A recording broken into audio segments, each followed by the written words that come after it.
Hello बच्चों, let's read the question. Question says if 3x minus 1 whole raised to power 7 is equal to a7 x raised to power 7 plus a6 x raised to power 6 plus a5 x raised to power 5 plus up to soon a1x plus a naught, then a7 plus a6 plus a5 plus up to soon a1 plus a naught is equal to. Option A is 0, option B is 1, option C is 128, option D is 68. First we see the key concept. देखिए हमें एक expression दिया गया है, उसके based हमें a7 plus a6 plus a5 की value निकालनी है. तो यहाँ हम सब्स्टिट्यूट करेंगे x को कुछ और फिर सिंप्लीफाई करेंगे. आपको देखना है x की क्या मैं ऐसी सुटेबल वैल्यू पुट करूं कि जो रिक्वायर्ड हमारे एक्सप्रेशन की वैल्यू निकल आए. अब हमें क्या गिवन है? Given 3x minus 1 whole raise to power 7 किसके इक्वल है?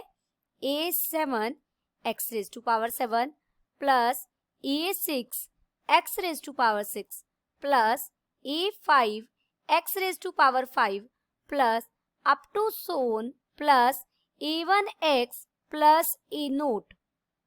अब यहाँ पर अगर मैं x को 1 पुट कर दूं, put x is equal to 1, x को 1 पुट करेंगे तो यहाँ 3 माइनस 1 रेज टू पावर 7 हो जाएगा इज इक्वल टू. देखिए यहाँ सिर्फ a7 बच जाएगा क्योंकि जैसे ही आप x को 1 रखेंगे 1 रेज टू पावर 7 1 बन जाएगा plus a raise to a6 और x रेज टू पावर 6 मतलब x की जगह 1 रखेंगे तो ये भी 1 बन जाएगा क्योंकि 1 की आप कितनी भी पावर करें वो 1 ही रहेगा. a5 प्लस जो राइट हैंड साइड है ये बिल्कुल वही एक्सप्रेशन बन गया जिसकी हमें वैल्यू निकालनी थी.